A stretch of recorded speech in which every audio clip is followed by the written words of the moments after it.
ओकारं बिंदु संयुक्तं नित्यं ध्यायन्ति योगिनः कामदं मोक्षदं चैव ओंकाराय नमो नमः।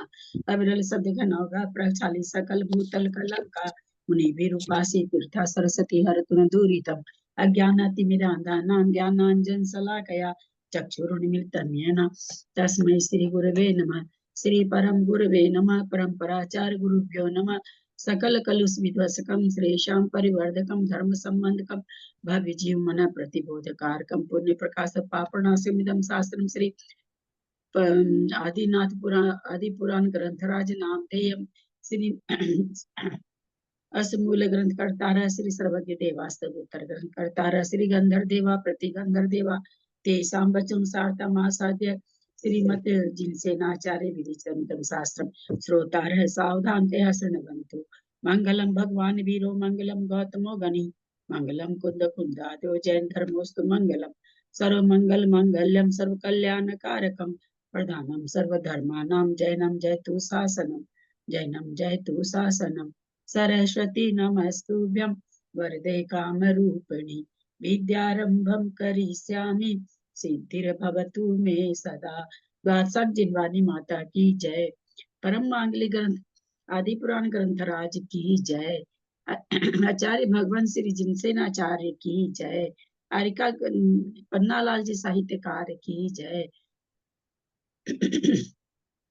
अढ़ाई दीप पे विराजमान सभी आचार्य उपाध्याय सर्व साधु के चरणों में नमोस्तु नमोस्तु नमोस्तु। सभी आरिका माता जी के चरणों में बंदामी बंदामी बंदामी। सभी छुल्लक छुल्लिका एलक के चरणों में इच्छामी इच्छामी इच्छामी। सभी प्रतिमाधारी के चरणों में वंदना। ग्रुप में विराजमान प्रतिमाधारी के चरणों में वंदना वंदना वंदना। बड़ों का सादर चरण पर सादर जय जय। श्रीमते सकल ज्ञान साम्राज्य पद्मी से धर्म चक्र वृते भर्त्रे नमः संसार भीम से। बोलो आदिनाथ भगवान की जय। आदि पुराण की जय। मैं पढ़ूं? मैं बाकी है 30 श्लोक।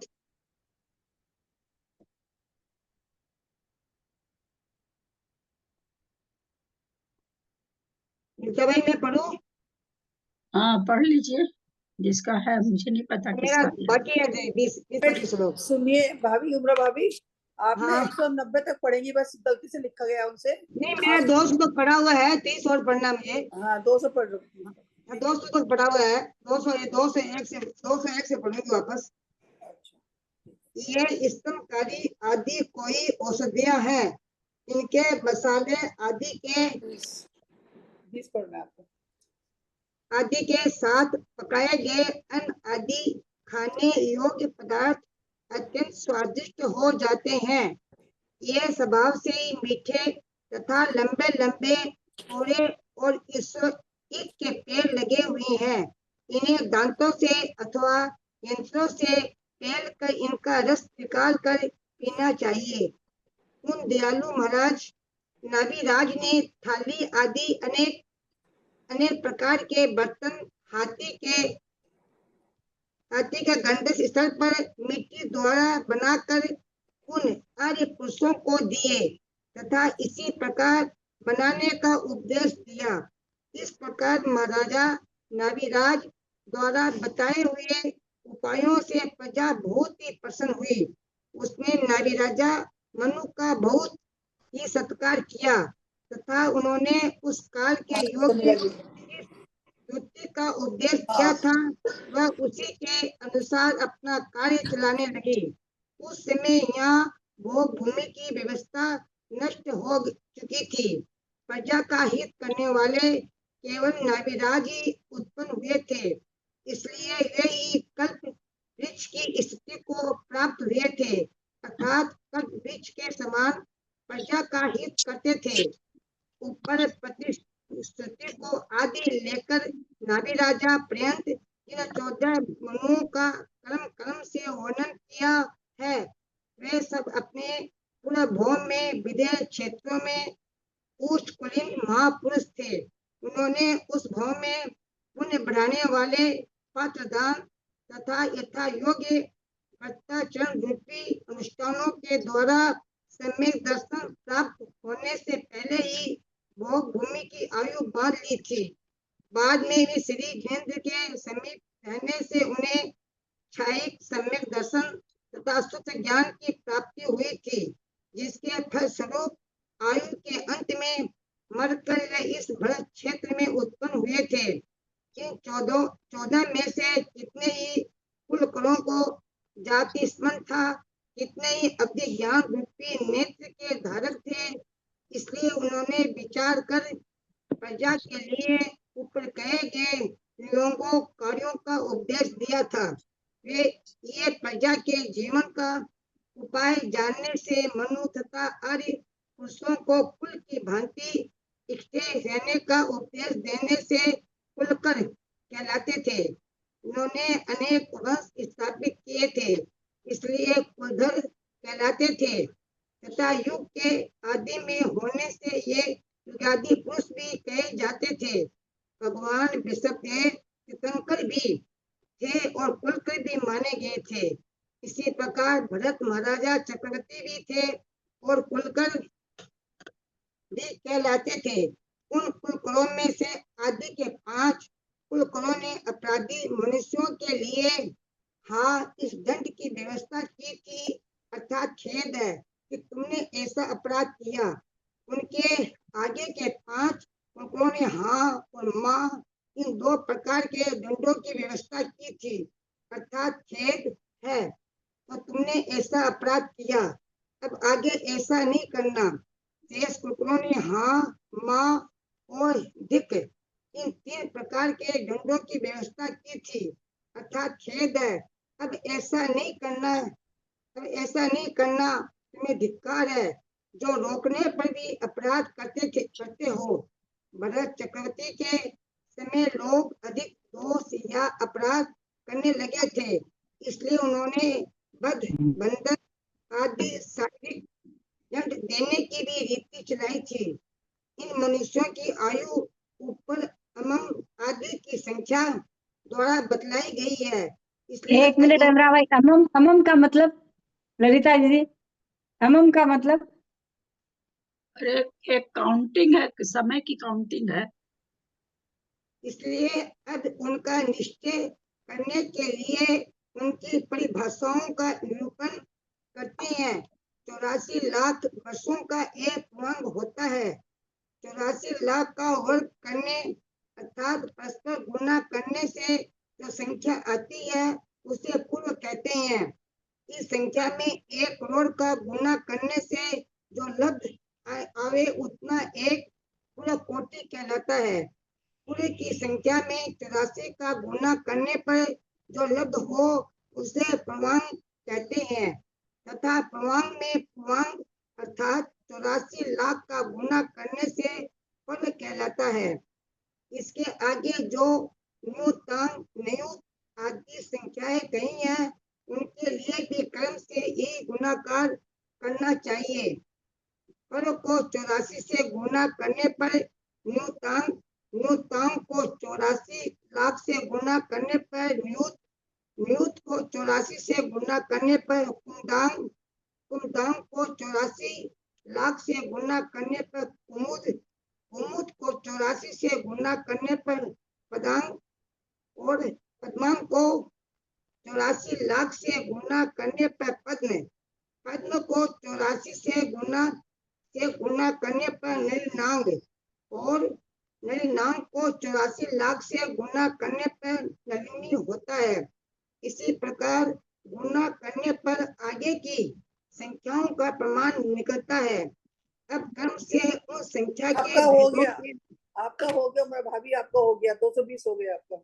नाम कहे जाते हैं जो कि नादि निधन जैना गांव में रूढ़ है। 220 है। बुआ जी, जय जिनेन्द्र, आपका हो गया बुआ जी? हाँ ठीक है, 221 सीमा पड़ेगी आगे। हाँ।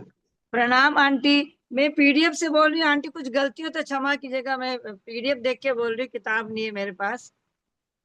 अब क्रम से उन संख्या के वेदों के नाम कहे जाते हैं जो कि अनादि निधन जैनागम में रूढ़ है। पूर्वांग पूर्व, पूर्वांग पर्व, न्यूतांग न्यूत, कुमुदांग कुमुद, पद्म पद्म, नीलिनांग नीलीन, कमलांग कमल, तुटियंग तुटिक अट्टांग ये सब नाम है क्या? अम्म मांग अमंग आहंग हा हा उमंग हु लतांग लता महालतांग महालता सिर प्रकंपित हस्त प्रहेलित और अचल, ये सब उक्त संख्या के नाम है जो कि काल द्रव्य की पर्याय है। यह सब संख्याएं है, संख्यात के भेद है, इसके आगे का संख्या से रहित है, असंख्यात है। ऊपर मनुओं कुलकरों की जो आयु कही है उसे इन भेदों में ही यथा संभव समझ लेना चाहिए। जो बुद्धिमान पुरुष इस संख्या ज्ञान को जानता है वही पौराणिक पुराण का जानकर विद्वान एक मिनट सीमा हाँ, ललिता, ये सब का नाम है जो काल द्रव्य की पर्याय। काल द्रव्य मतलब तो सूक्ष्म परमाणु काल द्रव्य की पर्याय ना। इतना ये बच्चा 5 बरस का हो हाँ। गया, ये 10 बरस का हो गया, 1 करोड़ बरस की चीज है, ये हाँ। 2 करोड़ बरस की चीज, तो संख्या ही है ना।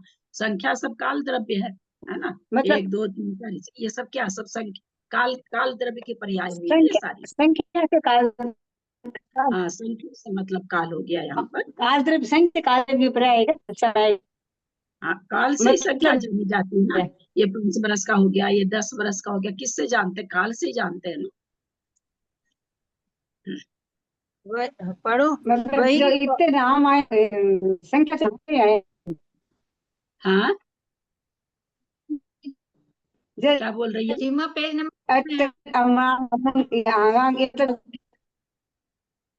हाँ जो इतने नाम आए काल द्रव्य की पर्याय है। थोड़ा समय है उम्र का 5 वर्ष ये क्या? हाँ, वही पीछे आया था ना अभी, जब शुरू में पढ़ रहे थे तो आया था ना कि काल के बाद ऐसे बार बार ये सारी चीजें पीछे आके गई है। तो ये काल का है, मतलब जैसे बरस हम कहते हैं ना, वैसे ये भी नाम है काल का कि इतने हाँ गई सब बहुत बड़े, सब बड़ी बड़ी संख्या है। ये है तो संख्या थी, पर सब बहुत बड़ी बड़ी संख्या। वो दिए ना कि उसके बाद वाली संख्या को 84 लाख से गुना करो, उसके बाद फिर 84 लाख से गुना करो, फिर 84 लाख से गुना, ऐसे गुना कर करके आगे आगे की संख्या निकलती जा रही है। इसका नाम काल द्रव्य पर्याय है। जो बुद्धिमान पुरुष इस संख्या ज्ञान को जानता है वही पौराणिक पुराण का जानकर विद्वान हो सकता है। ऊपर जिन कुलकरों का वर्णन कर चुके हैं यथाक्रम से उनके नाम इस प्रकार है। पहले प्रतिश्रुति, दूसरे सन्मति, तीसरे क्षेमंकर, चौथे क्षेमंधर, पांचवे सिमंकर, छठे सिमंधर, सातवें बिमलावाहन, आठवें चक्षुष्मान, नौवें यशस्वमान, 10वें अभिचंद्र, 11वें चंद्राम, 12वें मरुदेव, 13वें प्रसेनजित और 14वें नाभिराज। इनके सिवाय भगवान ऋषभ देव तीर्थंकर भी थे और मनु भी तथा भरत चक्रवर्ती भी थे और मनु भी। अब संक्षेप में उन कुलकरों के कार्य का वर्णन करता हूँ। इनका समझ में नहीं आया। जैसे ये ऋषभ देव के बारे में बोले ना, मनु भी थे, वो चक्रवर्ती भरत चक्रवर्ती भी थे, और वैसे तो 14 ही मनु बताए गए हैं, लेकिन इनको कह रहे कि भगवान ऋषभ देव भी बताए ना, जब मतलब मनु का काम क्या था, आगे आगे की शिक्षा देना। जैसे जैसे प्रजा आ रही थी तो प्रजा को ज्ञान नहीं था, तो उन चीजों की शिक्षा दे रहे थे। तो वृषभ देव भी वो वृषभ देव भी गाय सब पशु सब चल खेती को चर जाती थी, है ना। इन्होंने दिया कि मुंह पर जाली बांधो, फिर अपने दोनों पुत्रियों को, एक को संख्या सिखाए, एक को अक्षर का ज्ञान दिया, तो इन्होंने भी सिखाया। तो कहते ये भी मनु ही थे। फिर भरत चक्रवर्ती के लिए भी आता है ना कि ब्राह्मण वर्ग की स्थापना की और की, तो ये सब समाज में कुछ कुछ करे हैं जो कि पहले नहीं था। तो इसलिए कह रहे हैं कि ये भी मनु ही थे। वैसे 14 ही हैं, पर कहते ये भी मनु थे। माने विश्वनाथ भगवान तीर्थंकर भी थे, मनु भी थे, भरत चक्रवर्ती भी थे और मनु भी थे, ऐसा कह रहे हैं। नहीं तो यहाँ कुलकर और कुलधर है। भरत चक्रवर्ती कुलधर थे। हाँ, भरत चक्रवर्ती कुलधर थे और ऋषभ देव कुलकर है। कुलधर और कुलकर में क्या फर्क है? कहाँ पर है कुलधर और कुलकर? इसमें लिखा हुआ है भरत ऋषभ चक्रवर्ती देव का नाम आया ही तीर्थंकर भी नहीं। थे। हाँ? नहीं, ऋषभ देव तीर्थंकर भी थे और कुलकर भी थे, तथा महाराज भरत चक्रवर्ती भी थे, कुलधर भी थे। हम लोग के मेरे ग्रंथ इसमें में लिखा हुआ है। मनु है, मनु लिखा हुआ है। नहीं, हाँ, आप हमारे इसमें भी है। कुलधर यहाँ पर मेरे नहीं है लिखा हुआ। अब ये किताबों में कुलधर लिखा हुआ नहीं है। नहीं है। हाँ, मेरे में कुलधर लिखा हुआ आंटी जी, है। कुलधर जैसे कुलधर और कुलकर एक ही होता है क्या? कुलधर वही। कोई चीज ही नहीं है। कोई गलत प्रिंट आप लोग समझने की कोशिश क्यों नहीं करते हैं? कुलकर भी थे तथा महाराज भरत चक्रवर्ती भी थे, कुलधर भी 212 थे। पढ़ के देखिए ना आप, 212 नंबर का पढ़ के देखिए आप। ये प्रिंट गलत नहीं 213 है। 213 हाँ, हाँ 213 पढ़िए आप पढ़िए, खुद पढ़िए ना तो समझ में। 213 भगवान वृषभ चक्रवर्ती भी भगवान थे। एक मिनट 213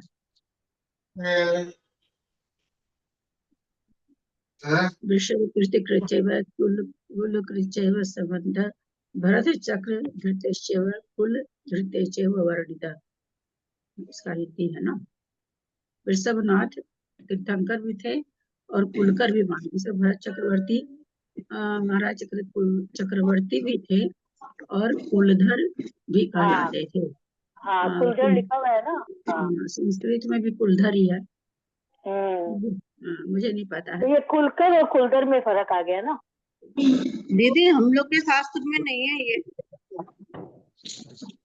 हमारे में खाली कुलकर है और चक्रवर्ती है। मनु में लिखा है, लिखा है। आप लोग के में नहीं होगा, जो हम लोगों ने शास्त्र मंगाया उसमें है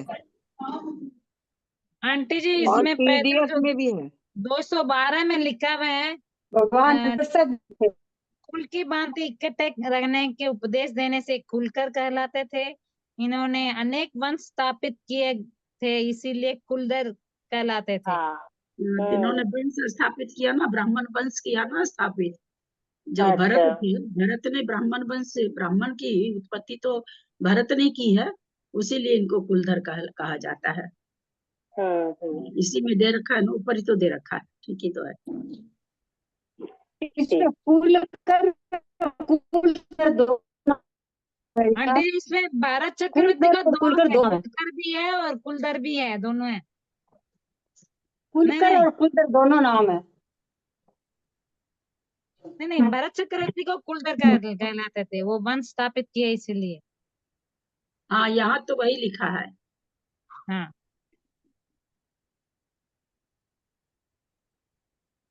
अब संक्षेप में उन कुलकरों के कार्य का वर्णन करता हूँ।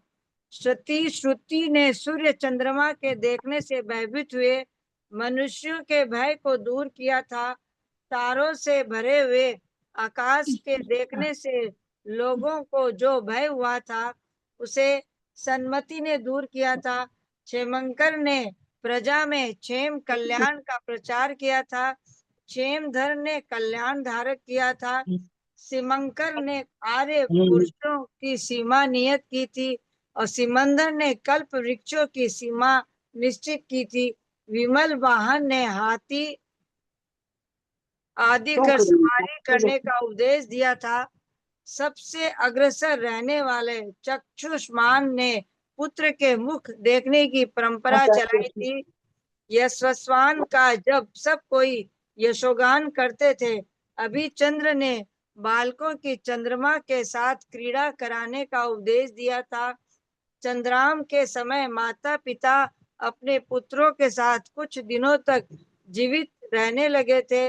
मरुद देव के समय माता पिता अपने पुत्रों के साथ बहुत दिनों तक जीवित रहने लगे थे। प्रसेन जितने गर्भ के ऊपर रहने वाले जराई रूपी मल के हटाने का उपदेश दिया था और नाभिराज ने नाभि नाल काटने का उपदेश दिया, प्रजा का आश्वासन दिया था। अब उन नाभिराज ने वृषभ देव को उत्पन्न किया था। इस प्रकार जब गौतम गंधर्व ने बड़े आदर के साथ युग के आदि पुरुषों कुलकरों की उत्पत्ति का कथन किया, तब वह मुनियों की समस्त सभा राजा श्रेणी के साथ परम आनंद को प्राप्त हुई।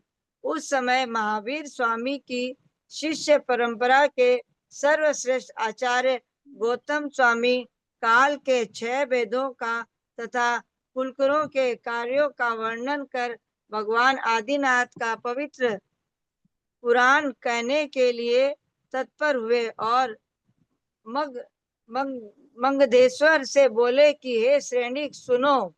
इस प्रकार आर्ष नाम के प्रसिद्ध भगवान जिनसेनाचार्य प्रतीत सृष्टि लक्षण महापुराण समूह के पाठिका वर्णन नामक तृतीय पर्व समाप्त हुआ। चौथा बोलूं थोड़ा। हाँ जो हाँ जो बुद्धिमान मनुष्य ऊपर कहे हुए पवित्र तीनों पर्वों का अध्ययन करता है, वह संपूर्ण पुराण का अर्थ समझकर इस लोक तथा परलोक में आनंद को प्राप्त होता है।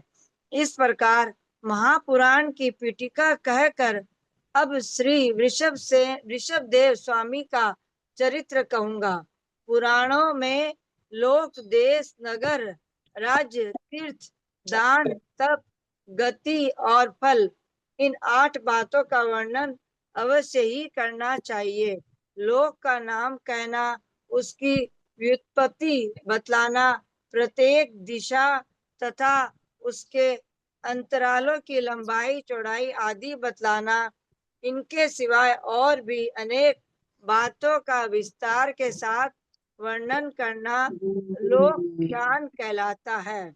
लोक के किसी एक भाग में देश, पहाड़, द्वीप तथा समुद्र आदि का विस्तार पूर्वक वर्णन करने को जानकर सम्यक ज्ञानी पुरुष देशाख्यान कहते हैं। भारतवर्ष आदि क्षेत्रों में राजधानी का वर्णन करना पुराण जानने वाले आचार्यों के मत में पुराख्यान अर्थात नगर वर्णन कहलाता है। इस देश का यह भाग अमुक राजा के अधीन है अथवा वह नगर अमुक राजा का है इत्यादि वर्णन करना जैन शास्त्रों में राजाख्यान कहा गया है। जो इस अपार संसार समुद्र से पार करे उसे तीर्थ कहते हैं। ऐसा तीर्थ जिनेंद्र भगवान का चरित्र ही हो सकता है, अतः उसके कथन करने को तीर्थख्यान कहते हैं। जिस प्रकार का तप और दान करने से जो जीवों की को अनुपम फल की प्राप्ति होती हो, प्रकार के तप तथा दान का कथन करना तप दान कथा कहलाती है। नरक आदि के वेद से गतियों के 4 भेद माने गए हैं, उनके कथन करने को तीर्थख्यान कहते हैं। किसका खुला है? शारदा जी बंद कीजिए। शारदा जी आप बंद कीजिए। संसारी जीवों जी, पुष्पा जी, सरोज जी, एक का थोड़ी खुला है। आवाज कहाँ से आ रही सो तो मुझे नहीं पता, सबका खुला है। पुष्पा जी का, निशा जी का। निशा जी भी कभी बंद नहीं करती हैं बोले बिना, कभी नहीं करती हैं। शारदा जी, सबका खुला है। कुछ लोग बिना बोले बंद करते ही नहीं, जब बोलो तभी करेंगे। संसारी जीवों को जैसा कुछ पुण्य और पाप का फल प्राप्त होता है, उसका मोक्ष प्राप्ति प्रयत्न वर्णन करना फलाख्यान कहलाता है। ऊपर कहे हुए 8 आख्यानों में से यहाँ नामानुसार सबसे पहले लोकाख्यान का वर्णन किया जाता है। अन्य 7 आख्यानों का वर्णन भी समयानुसार किया जाएगा। जिसके जीवादि पदार्थ अपनी अपनी पर्यायों सहित देखे जाए उसे लोक कहते हैं। तत्वों के जानकर आचार्यों ने लोक का सही स्वरूप बतलाया है। लोक्यन्ते जीवादि पदार्था यस्मिन् स लोकः, जहाँ जीवादि द्रव्यों का विस्तार निवास करता उसे क्षेत्र कहते हैं। सार्थक नामक होने के कारण विद्वान पुरुष लोक को ही क्षेत्र कहते हैं। जीवादि पदार्थों को अवगाह देने वाला यह लोक अकृत्रिम है, किसी का बनाया हुआ नहीं है, नित्य है। इसका कभी सर्वथा प्रलय नहीं होता, अपने ये आप सब ही। नहीं समझ में आए वो पूछ लीजिएगा, क्योंकि ये सब वर्णन अपने लोग बहुत जगह पढ़ चुके हैं, सब जानी हुई बात है, लेकिन फिर भी किसी को समझ में नहीं आए तो पूछ लीजिएगा। मुझे पता नहीं है किनको समझ में आ रहा है किनको नहीं आ रहा है। जो लोग नहीं जानते होंगे तो हो सकता है नहीं समझ रहे हो, तो पूछ लीजिएगा। चलो। अपने आप ही बना हुआ और अनंत आकाश से ठीक मध्य भाग में स्थित है। कितने ही मूर्ख लोग कहते हैं कि इस लोक का बनाने वाला कोई न कोई अवश्य है। मध्य भाग में कौन सा स्थित है? मत कहाँ पर है, कहाँ से पूछ रही हो? मैंने 14 नंबर। 14 नंबर। मतलब अकृत्रिम है क्या? अकृत्रिम जो लोक हाँ, अकृत्रिम है जीवादि पदार्थों मध्य को भाग में। अवगाह देने वाला यह लोक अकृत्रिम है, किसी का बनाया हुआ नहीं है। जो लोक है जहाँ पर छह जीवादि 6 पदार्थ 9 पदार्थ पाए जाते हैं, 6 द्रव्य पाए जाते हैं, बोले क्या यह अकृत्रिम कोई बनाया थोड़ी है इसको। अकृत्रिम मतलब किसी का बनाया हुआ नहीं, अपने आप ही है। लेकिन आकाश के ठीक मध्य भाग में स्थित कौन सा है? अनंत आकाश के ठीक मध्य भाग में क्या लोकाकाश है। स्थित है? लोकाकाश है। नहीं, अनंत अकृत्रिम आगे के क्या आएगा थोड़ा बताए ना ठीक से। मतलब जीवादि पदार्थों को अवगाह देने वाला ये लोक हाँ, अकृत्रिम है। तो लोकाकाश के बीच में लोक है। लोक कहते हैं किसको है, कितने किसको लोक, क्योंकि लोकाकाश और लोकाकाश तो आकाश को ही कह रहे हैं। फिर आप अच्छा, लोकाकाश मतलब किसको? मध्य भाग में स्थित लोक होगा ना? लोक जहाँ 6 द्रव्य पाए जाते हैं वो लोक है। हाँ वो हाँ कहाँ है? लोकाकाश के मध्य में है। हाँ, ठीक है। क्वेश्चन ऐसा आएगा तो लोक ही लिखेंगे ना फिर उसमें। हाँ, लोकाकाश कहाँ है? तो अनंत आकाश के ठीक मध्य में है। हाँ, लोकाकाश बोलो या लोक बोलो, दोनों एक ही बात है ना? एक ही चीज है। हाँ, ठीक, लोकाकाश बोले या लोक बोलो, ठीक। क्योंकि ऐसा इसमें ज्वाइंट अनंत हो गया ना, आकाश लोक के अकृत्रिम है। इस अनंत आकाश के ठीक मध्य भाग में स्थित है। हाँ, क्या कुछ बोली क्या सरोज? आंटी जी, यहाँ पर ना लोक अकृत्रिम है अनंत लिखा है, आकाश तो के दोनों मध्य साथ भाग साथ में में स्थित है। लिखा है। दो तीन किसी का दिन तक दूसरे तुम्हारी आवाज कट रही है सरोज, इसलिए एकदम नहीं पता चल रहा क्या बोल रही हो। ललिता नहीं ये हाँ, क्या बोल रहे हो? हाँ, तुम्हें आवाज श्लोक नहीं आ बता रही है दो क्या? कौन सा है तुम। नहीं, आवाज कट रही है बहुत, तो यही समझ में श्लोक नहीं है। आ रहा है। हाँ, ये 15वां श्लोक ही है। 15वां श्लोक है। 15वां। 15वां अच्छा, श्लोक है। हाँ ठीक है। हाँ, जीवादि पदार्थों को अवगाह देने वाला तो यह लोक कृत्रिम है, माने किसी का बना बनाया हुआ नहीं। नित्य है, हमेशा रहेगा ये।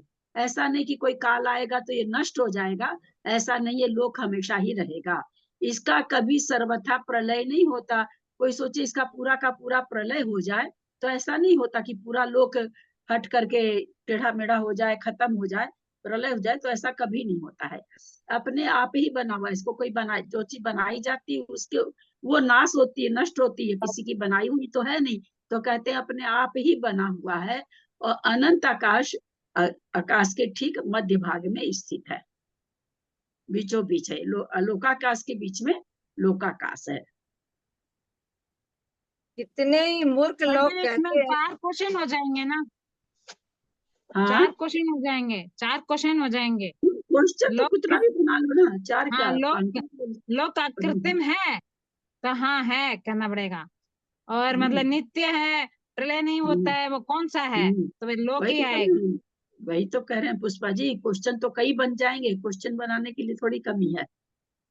हाँ, लेकिन यहाँ पर ना आंटी जी लाइन ऐसा लिखा है, जीवादि पदार्थों को अवगाह देने वाला ये लोक अकृत्रिम है, माने ये लोक, मतलब लोक के बारे में ही बता रहे हैं अकृत्रिम है। हाँ हाँ हाँ क्योंकि वो जॉइंट में पढ़ने से ना तो कुछ समझ में नहीं आया, स्पीड से पढ़ते जा रहे हैं ना, समझ में नहीं आया, मतलब ध्यान से पढ़ेंगे तब समझ में आता है। ये लोक अकृत्रिम है। हम्म, कितने ही मूर्ख लोग कहते हैं कि इस लोक का बनाने वाला कोई न कोई अवश्य है। ऐसे लोगों का दुराग्रह दूर करने के लिए यहाँ सर्वप्रथम सदृष्टिवाद की ही परीक्षा की जाती है। यदि यह मान लिया जाए कि इस आंटी, लोक का कोई दृष्टिवादी बनाने माने वाला क्या होता है, है? सृष्टिवाद का मतलब सृष्टि को बनाने वाला, मतलब कि चलो मान लेते हैं कि सृष्टि को कोई बनाने वाला, सृष्टिवाद हुआ। सृष्टिवाद मतलब सृष्टि को बनाने वाला। जैसे और मत में है ना भाई कि विष्णु रचना करता है सृष्टि की, ये सॉरी ब्रह्मा सृष्टि की रचना करता है, विष्णु उसका पालन करता है, शंकर उसका संहार करता है। तो उसी बात का यहाँ निराकरण कर रहे हैं कि लोक की रचना करने के पूर्व सृष्टि के बाहर कहाँ रह, अच्छा उसके ऊपर है ना, यहाँ सर्वप्रथम सृष्टिवाद की परीक्षा करते बोले चलो अपने यही समझ लेते हैं पहले कि सृष्टि किसी की बनाई हुई है। उसको सृष्टिवाद मतलब सृष्टि का कोई रचनाकार है। तो ये विचार करना चाहिए कि वह सृष्टि के पहले, लोक की रचना करने के पहले पूर्व सृष्टि के बाहर कहाँ रहता था, किस जगह। चलो मान लेते हैं सृष्टि अभी बनाया, तो जब बनाया तब बनाया ना, उसके पहले कहाँ था वो बनाने वाला। आप कहते हो सृष्टि बनाई किसी ने, मान लिया, चलिए आपकी बात मान लेते हैं। तो जब सृष्टि नहीं बनी थी तो आप कहाँ थे? किस जगह बैठकर लोक की रचना करता था। यदि फिर वो यह कहो कि ये लोक बना तो कहाँ बैठ के आपने लोक की रचना की? कोई बैठ के कहीं कहीं बैठ करके तो करे होंगे ना लोक की रचना, ऐसे खड़े खड़े हवा में थोड़ी करेंगे। तो वही पूछ रहे हैं किसी, एक बार इसको हम ही पढ़ देते हैं थोड़ा सा। किस जगह बैठकर लोक की रचना करता था। यदि यह कहो कि वह आधार रहित और नित्य है तो उसने इस सृष्टि को कैसे बनाया और बनाकर कहाँ रखा। अगर तुम ये कहते हो कि भाई कोई इसके आधार नहीं है और ये हमेशा है, तो फिर कैसे बनाया?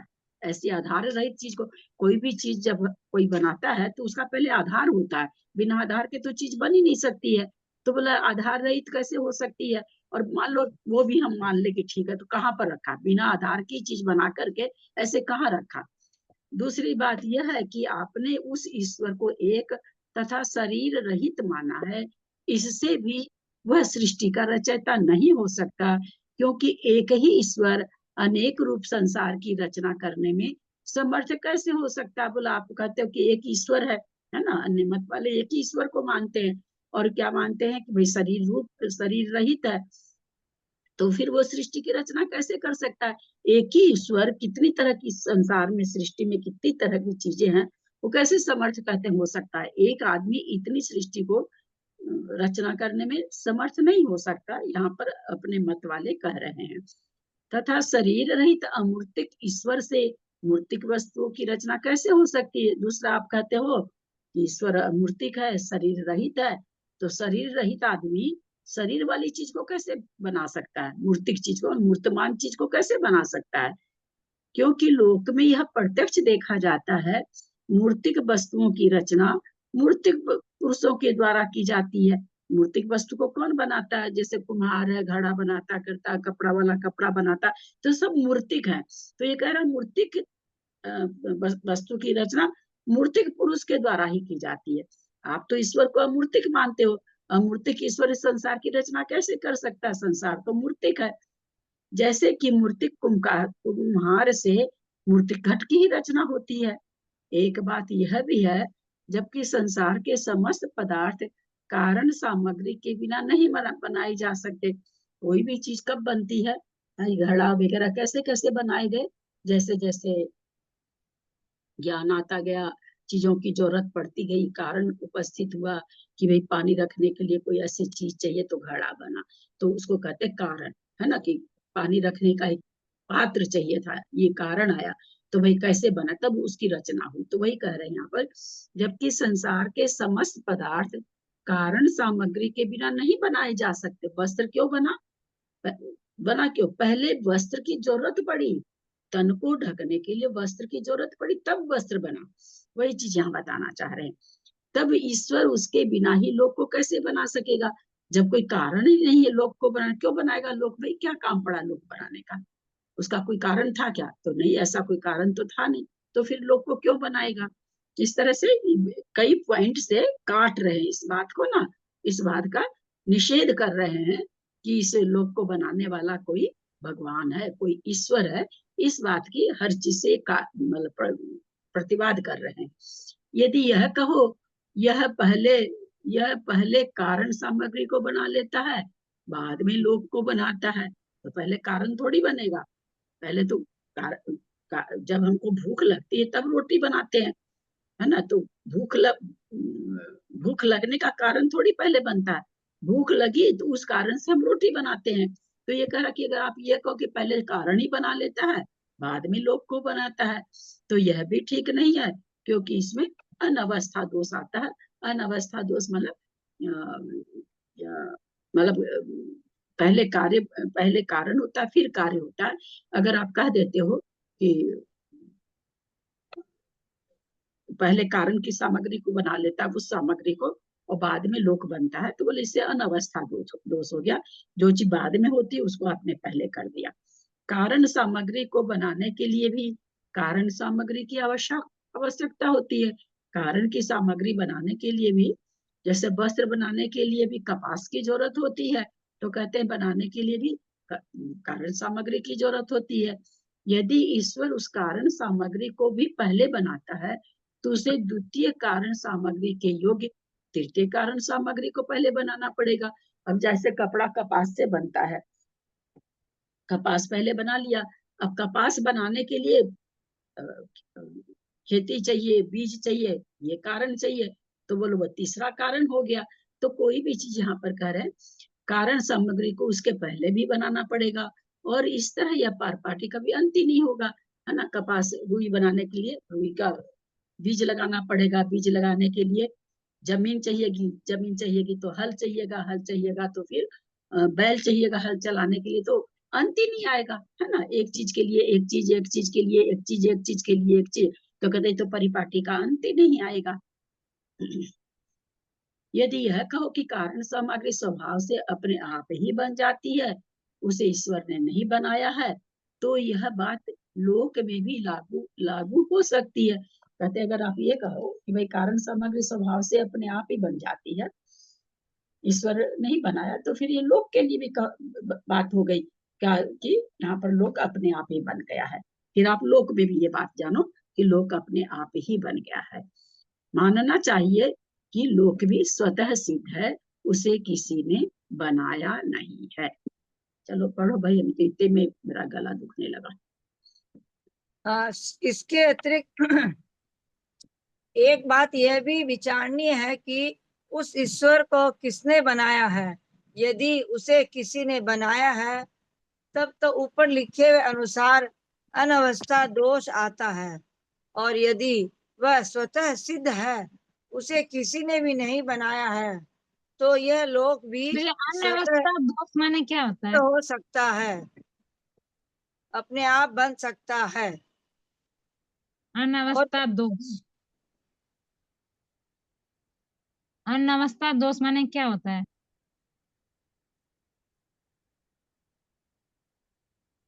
शर्मिला और पढ़ना है? कितना पढ़ना है? बेटा 50 कर पूरा, 40 है तेरा। यदि यह कहो कि वह ईश्वर स्वतंत्र है तथा सृष्टि बनाने में समर्थ है, इसीलिए सामग्री के बिना ही इच्छा मात्र से लोक को बना लेता है, तो आपकी यह इच्छा मात्र है। इस युक्ति शून्य कथन पर भला कौन बुद्धिमान मनुष्य विश्वास करेगा? एक बात यह भी विचार करने योग्य है कि यदि वह ईश्वर कृतकृत्य है, सब कार्य पूर्ण कर चुका है, उसे अब कोई कार्य करना बाकी नहीं रह गया है, तो इसे सृष्टि उत्पन्न करने की इच्छा ही कैसे होगी? क्योंकि कृत्य पुरुष को किसी प्रकार की इच्छा नहीं होती। यदि वह यह कहो कि वह अकृत्य है, तो फिर वह लोक को बनाने के लिए समर्थ नहीं हो सकता। जिस प्रकार अकृत कृत्य कुम्हार लोक को नहीं बना सकता। एक बात यह भी है कि आपका माना हुआ ईश्वर अमूर्तिक है, निष्क्रिय है, व्यापी है और विकार रहित है। सो ऐसा ईश्वर कभी भी लोक को नहीं बना सकता, क्योंकि वह ऊपर लिख आए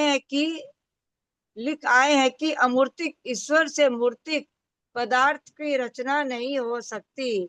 किसी कार्य को करने के लिए हस्त पादादि के संचालन रूप कोई न कोई क्रिया अवश्य करनी पड़ती है, परंतु आपने तो ईश्वर को निष्क्रिय माना है, इसीलिए वह लोक को नहीं बना सकता है। यदि सक्रिय मानो तो वह असंभव है, क्योंकि क्रिया उसी के हो सकती है जिसके की अधिष्ठान से कुछ क्षेत्र बाकी बचा हो, परंतु आपका ईश्वर तो सर्वत्र व्यापी है, वह क्रिया किस प्रकार कर सकेगा। इसके सिवाय ईश्वर को सृष्टि रचने की इच्छा भी नहीं हो सकती, क्योंकि आपने ईश्वर को निर्विकार माना है, जिसकी आत्मा में राग द्वेष आदि विकार नहीं है।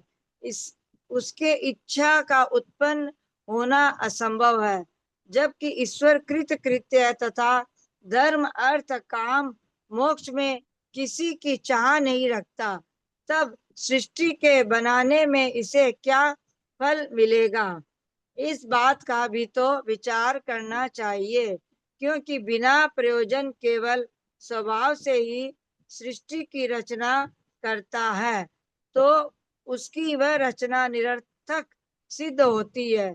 यदि यह कहो कि उसकी यह क्रीड़ा ही है, क्रीड़ा मात्र से ही जगत को बनाता है, तब तो दुख के साथ कहना पड़ेगा कि आपका ईश्वर बड़ा मोही है, बड़ा अज्ञानी है, जो कि बालकों के समान निष्प्रयोजन कार्य करता है।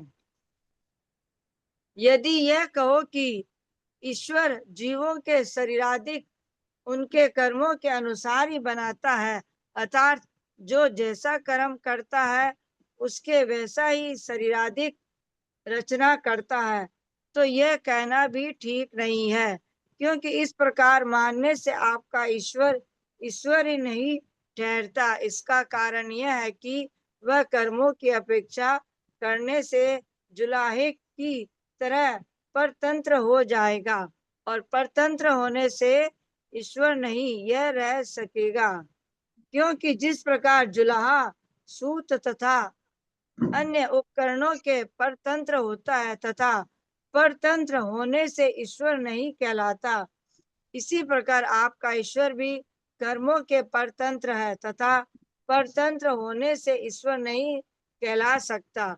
ईश्वर तो सर्वतंत्र सर्वतत्र हुआ करता है। यदि यह कहो कि जीव के कर्मों को अनुसार सुख दुखादि कार्य अपने आप होते रहते हैं, ईश्वर उनमें निमित्त माना ही जाता है, तो भी आपका यह कहना ठीक नहीं है, क्योंकि जब सुख दुखादि कार्य कर्मों के अनुसार अपने आप सिद्ध हो जाते हैं, तब खेद कि आप व्यर्थ ईश्वर की पुष्टि करते हैं।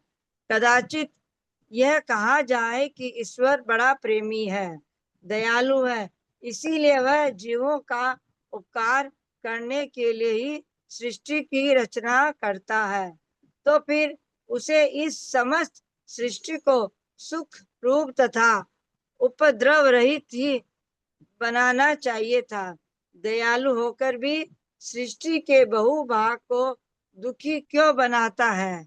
एक बात यह भी है कि सृष्टि के पहले जगत था या नहीं, यदि था तो फिर स्वतः सिद्ध वस्तु के रचने में उसने व्यर्थ परिश्रम क्यों किया, और यदि नहीं था तो उसकी वह रचना क्या करेगा, क्योंकि जो वस्तु आकाश कमल के समान सर्वथा असत है, उसकी कोई रचना नहीं कर सकता। यदि सृष्टि का बनने वाला ईश्वर मुक्त है बनाने वाला ईश्वर मुक्त है, कर्म मल कलंक से रहित है, तो वह उदासीन राग द्वेष से रहित होने के कारण जगत की सृष्टि नहीं कर सकता। और यदि संसारी है, कर्म मल कलंक से सहित है, तो वह हमारे तुम्हारे समान ही ईश्वर नहीं कहलाएगा। तब सृष्टि किस प्रकार करेगा? इस तरह यह सृष्टिवाद किसी भी प्रकार सिद्ध नहीं होता। बस जरा ये तो फिर आगे हाँ, दूसरा कोई पढ़े, ठीक ठीक होगा। है। जय जिनेन्द्र।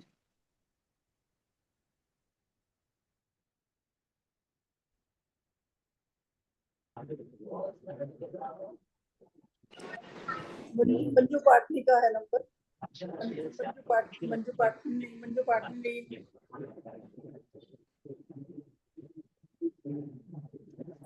को बिहार में कुछ करने गई हुई है। मंजू पाटनी नहीं है तो सरोज जैन। ये फिर वही नाम पुकारने वाला चीज होने लगा क्या? हाँ, जब सबको पता कि मंजू पाटली नहीं है, इस तो सबको पता है कि वो शिखर जी गई है, कल भी बोली है क्लास में। मीरा ने बोला था, उसने नाम लिख रखा है सरोज पाटनी का, और उसके बाद में फिर बोलेंगे तभी तो आएगी, कोई नहीं कैसे आएगी। सरोज जैन मैं बोल रही हूँ। अच्छा, तो इसका में फिर सरोज जैन का है। हाँ, सादर चरण ललिता जी 30 से खोल लेना। जरा इस बात का भी विचार कीजिए कि यह ईश्वर लोक को बनाता है, इसलिए लोक के समस्त जीव उसके संतान के समान हुए। फिर वही ईश्वर सबका संहार भी करता है, इसलिए उसे अपनी संतान के नष्ट करने का भारी पाप लगता है। कदाचित यह कहूं कि कुछ जीवों का निग्रह करने के लिए ही यह वह संहार करता है, तो उससे अच्छा तो यही है कि वह दुष्ट जीवों को उत्पन्न ही नहीं करता। यदि आप यह कहें कि जीवों के शरीर आदि की उत्पत्ति किसी बुद्धिमान कारण से ही हो सकती है, क्योंकि उसकी रचना विशेष प्रकार की है। इनका खुला ना भाई, बंद कर लीजिए ना। हाँ चलो। जिस प्रकार किसी ग्राम आदि को रचना विशेष प्रकार की होती है, अतः वह किसी बुद्धिमान कारीगर का बनाया हुआ होता है, उसी प्रकार जीवों के शरीरादिक रचना भी विशेष प्रकार की है, अतः वे भी किसी बुद्धिमान कर्ता के बनाए हुए हैं, और यह बुद्धिमान कर्ता ईश्वर ही है। परंतु आपका यह हेतु ईश्वर का अस्तित्व सिद्ध करने में समर्थ नहीं, क्योंकि विशेष रचना आदि की उत्पत्ति अन्य प्रकार से भी हो सकती है। इस संसार में शरीर, इंद्रियां, सुख, दुख आदि जितने भी अनेक प्रकार के पदार्थ देखे जाते हैं, उन सब की उत्पत्ति चेतन आत्मा के साथ संबंध रखने वाले कर्म रूपी विधाता के द्वारा ही होती है। इसलिए हम प्रतिज्ञा पूर्वक कहते हैं कि संसारी जीवों के अंग, उपांग आदि में जो विचित्रता पाई जाती है, वह सब निर्माण नामक नाम कर्म रूपी विधाता की कुशलता से ही उत्पन्न होती है। इन कर्मों की विचित्रता से अनेक रूपता को प्राप्त हुआ यह लोक ही इस बात को सिद्ध कर देता है कि शरीर, इंद्रिय आदि अनेक रूपधारी संसार का कर्ता संसारी जीवों की आत्माएं ही हैं, और कर्म अनेक सहायक है, अर्थात ये संसारी जीव ही अपने कर्म के उदय से प्रेरित होकर शरीर आदि संसार की सृष्टि करते हैं। विधि, सृष्टा, विधाता, देव, पुराकृत, कर्म और ईश्वर, ये सब कर्म रूपी ईश्वर के पर्यायवाचक शब्द हैं। इनके सिवाय और कोई लोक का बनाने वाला नहीं है। जबकि ईश्वरवादी पुरुष आकाश, काल आदि की सृष्टि ईश्वर के बिना ही मानते हैं, तब उनका यह कहना कहाँ रहा कि संसार की सब वस्तुएं ईश्वर के द्वारा ही बनाई गई हैं। इस प्रकार प्रतिज्ञा भंग होने के कारण शिष्ट पुरुषों को चाहिए कि वे ऐसे सृष्टिवादी का निग्रह करें, जो कि व्यर्थ ही मिथ्यात्व के उदय से अपने दूषित मत का अहंकार करता है। इसलिए मानना चाहिए कि यह लोक काल द्रव्य की भांति ही अकृत्रिम है, अनादि निधन है, आदि अनंत से रहित है और जीव अजीव आदि तत्वों का आधार होकर हमेशा प्रकाशमान रहता है। न इसे कोई बना सकता है, न इसका संहार कर सकता है। यह हमेशा अपनी स्वाभाविक स्थिति में विद्यमान रहता है तथा अधोलोक, तिर्यंकलोक और ऊर्ध्वलोक इन तीन भेदों से सहित है। वेत्रासन, झल्लरी और मृदंग का जैसा आकार होता है, अधोलोक, मध्यलोक और उर्लोक का भी ठीक वैसा ही आकार होता है। ये क्या नाम दिए हैं? वेत्रासन, झल्लरी और मृदंग। वेत्रासन नीचे वाले नरक के आकार को वेत्रासन करते, नीचे से चौड़ा, ऊपर ऐसे सकड़ा हो गया इस तरह से। अच्छा, और झल्लरी के समान जैसे झालर ऐसे रहती है एक लाइन से लटकी हुई, तो वैसे ही मध्य लोक का वैसा ऐसा सीधा।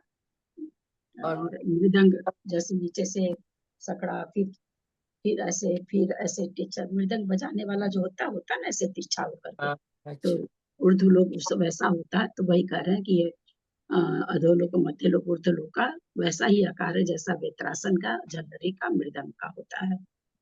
अर्थात अधोलोक के वेत्रासन के समान नीचे विस्तृत और ऊपर सकड़ा है। मध्य लोक झल्लरों के समान सब और फैला हुआ है और ऊर्ध्वलोक मृदंग के समान बीच में चौड़ा तथा दोनों भागों में सकड़ा है। हाँ, इसमें बता दी। अथवा दोनों पांव फैलाकर और कमर पर दोनों हाथ रखकर खड़े हुए पुरुष का जैसा आकार होता है, बुद्धिमान पुरुष लोक का भी वैसा ही आकार मानते हैं। वह लोक का अनंत आकाश के मध्य भाग में स्थित तथा धनोदधि, धनवात और तनुवात इन तीन प्रकार के विस्तृत वात वलयों से घिरा हुआ है और ऐसा मालूम होता है मानो अनेक रस्सियों से बना हुआ छींका ही हो। नीचे से लेकर ऊपर तक उपर्युक्त तीन वात वलयों से घिरा हुआ यह लोक ऐसा मालूम होता है मानो तीन कपड़ों से ढका हुआ सुप्रतिष्ठित ठोना ही हो। विद्वानों ने मध्यम लोक का विस्तार 1 राजू कहा है तथा पूरे लोक की ऊंचाई उससे 14 गुणी अर्थात 14 राजू कही है। यह लोक अधोभाग में 7 राजू, मध्य भाग में 1 राजू, ऊर्ध्व लोक के मध्य भाग में 5 राजू और सबसे ऊपर 1 राजू चौड़ा है। इस लोक के ठीक बीच में मध्य लोक है जो कि असंख्यात द्वीप समुद्रों से शोभायमान है। वे द्वीप समुद्र क्रम से दूने दूने विस्तार वाले हैं तथा वलय के समान है। भावार्थ जम्बू द्वीप थाली के समान तथा बाकी द्वीप समुद्र वलय के समान बीच में खाली हैं। इस मध्यम लोक के मध्य भाग में जम्बू द्वीप है। यह जम्बू द्वीप गोल है तथा लवण समुद्र से घिरा हुआ है। इसके बीच में नाभि के समान मेरू पर्वत है। यह जम्बू द्वीप 1 लाख योजन चौड़ा है तथा हिमवत आदि 6 कुलाचलों, भरत आदि 7 क्षेत्रों और गंगा सिंधु आदि 14 नदियों से विभक्त होकर अत्यंत शोभायमान हो रहा है।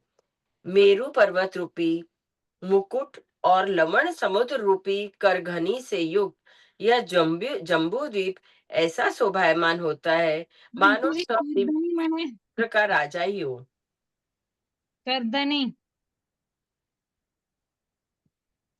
करधनी से युक्त ये जम्बू द्वीप।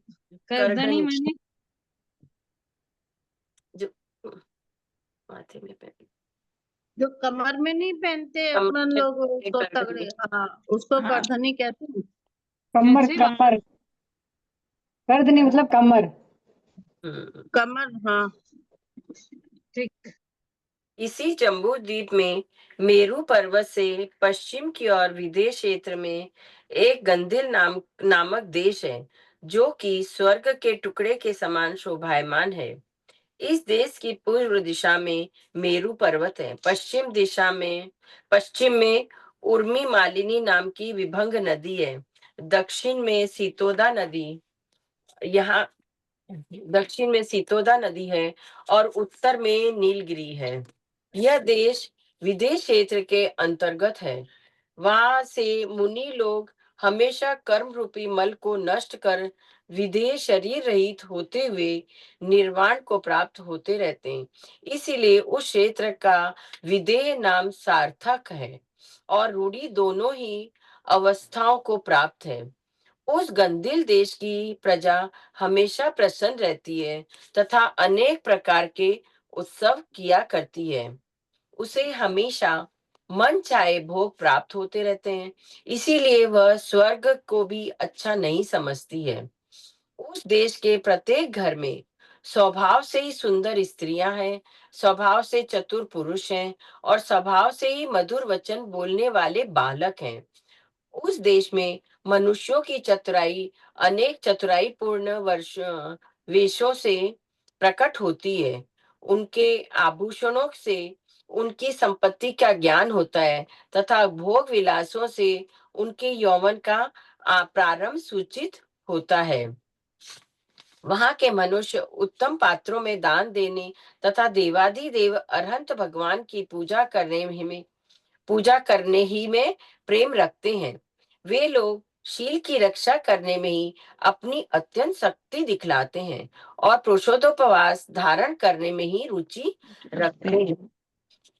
भावार्थ, यह परिसंख्या अलंकार है। परिसंख्या का संक्षिप्त अर्थ नियम है। इसलिए इस श्लोक का भाव यह हुआ कि वहां के मनुष्यों की प्रीति पात्रदान आदि में ही थी, विषय वासनाओं में नहीं थी। उनकी शक्ति शील व्रत की रक्षा के लिए ही थी, निर्बलों को पीड़ित करने में के लिए नहीं थी। और उनकी रुचि पुरुषोत्तोपवास धारण करने में ही थी, वैश्या आदि विषय के साधनों में नहीं थी। ये विदेश क्षेत्र का ही बता रहे हैं ना। उस गंदिल देश में श्री जिनेन्द्र रूपी सूर्य का उदय रहता है, इसीलिए वहां मिथ्या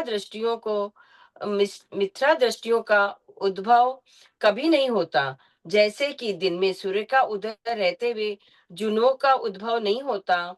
उस देश के बाग फलशाली वृक्षों से हमेशा शोभायमान रहते हैं तथा उनमें जो कोकिलाएं मनोहर शब्द करती हैं, उनसे ऐसा जान पड़ता है मानो वे बाग उन शब्दों के द्वारा पथिकों को बुला ही रहे हों। उस देश के सीमा प्रदेशों पर हमेशा फलों से शोभायमान धान आदि के खेत ऐसे मालूम होते हैं मानो स्वर्गादि फलों से शोभायमान धार्मिक क्रियाएं ही हो। उस देश में धान के खेतों के समीप आकाश से जो तोताओं की पंक्ति नीचे उतरती है, उसे खेती की रक्षा करने वाली गोपिकाएं ऐसा मानती है मानो हरे हरे मणियों का बना हुआ तोरण ही उतर रहा हो। मंद मंद हवा से हिलते हुए फूलों के बोझ से झुके हुए वायु के आघात से शब्द करते हुए वहां के धान के खेत ऐसे मालूम होते हैं मानो पक्षियों को ही उड़ा रहे हों। उस देश में पथिक लोग यंत्रों के चींची शब्दों से शोभायमान पोड़ों तथा ईखों के खेतों में जाकर अपनी इच्छा अनुसार ईख का मीठा मीठा रस पीते हैं। उस देश के गांव इतने समीप बसे हुए हैं कि मुर्गा एक गांव से दूसरे गांव तक सुख पूर्वक उड़कर जा सकता है।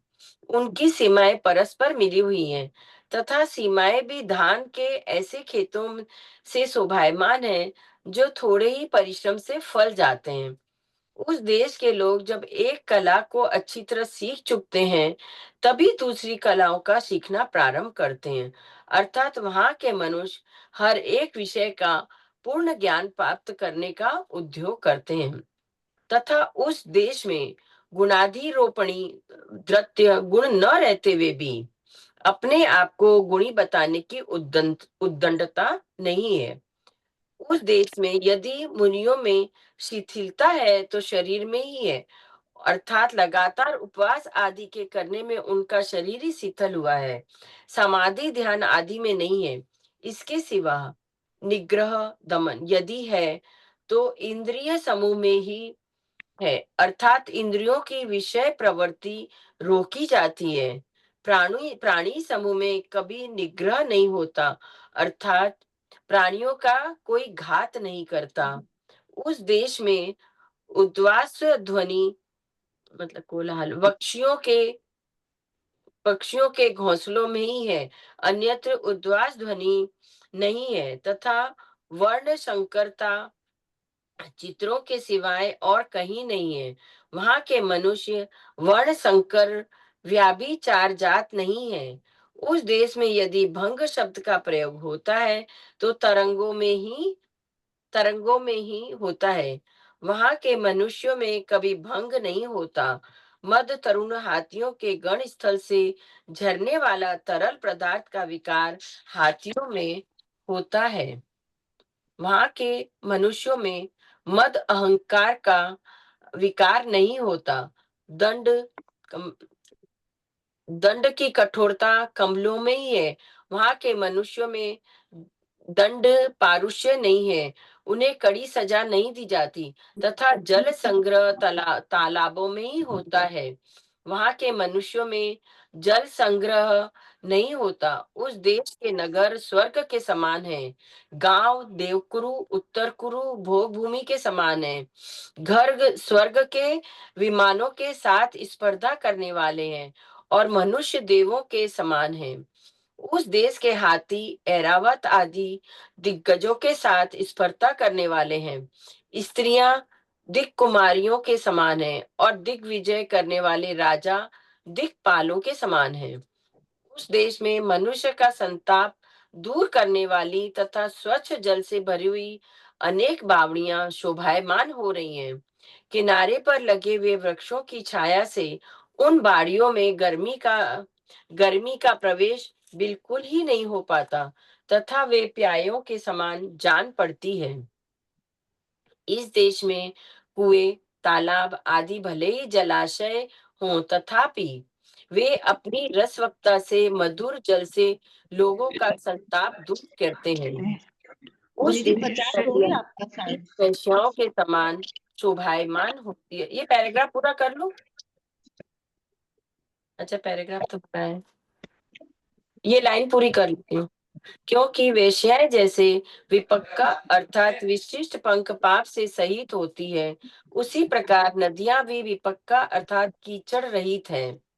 वेश्याएं जैसे ग्रहावती धन संचय करने वाली होती हैं, उसी तरह नदियां भी ग्रहावती मगरमच्छों से भरी हुई हैं।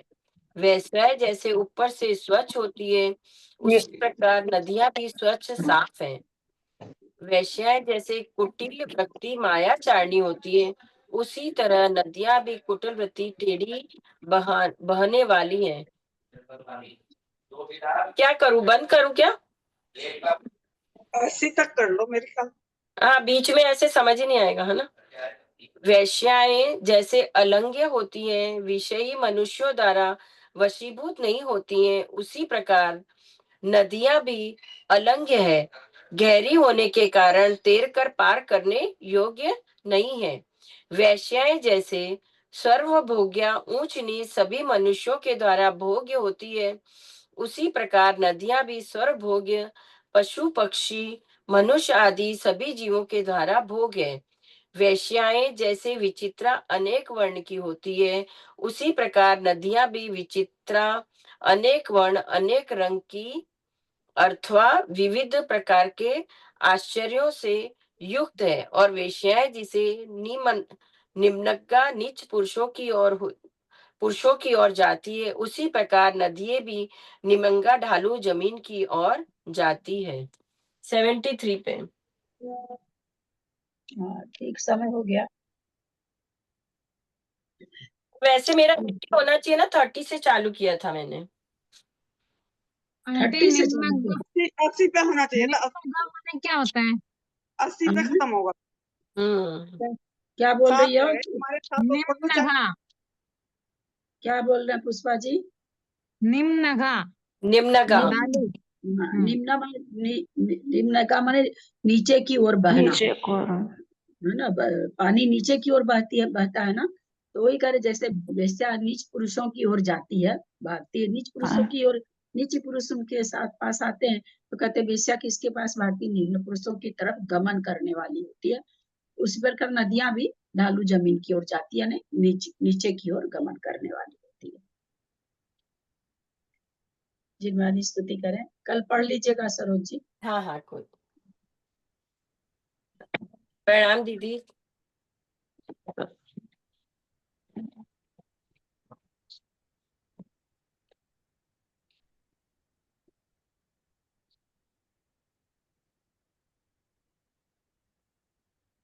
जिनवानी स्तुति करिए।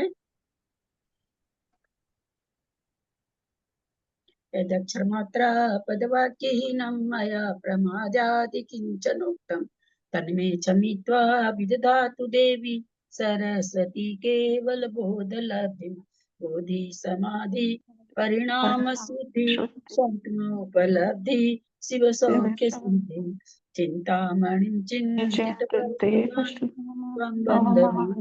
ममास्तु देवी। जावानी के ज्ञान ते सुझे लोकालोक सोबानी मस्तक तुरो सदा दे तुरो। हे जिनवानी भारती तोई जपो दिन रैन जो तेरा शरणागत सो पावे सुख चैन। देव भजु अरहंत को दया धर्म पालो सदा यही मोक्ष। वाह, वासक जिनवानी माता की जय। 9 बार नमोकार।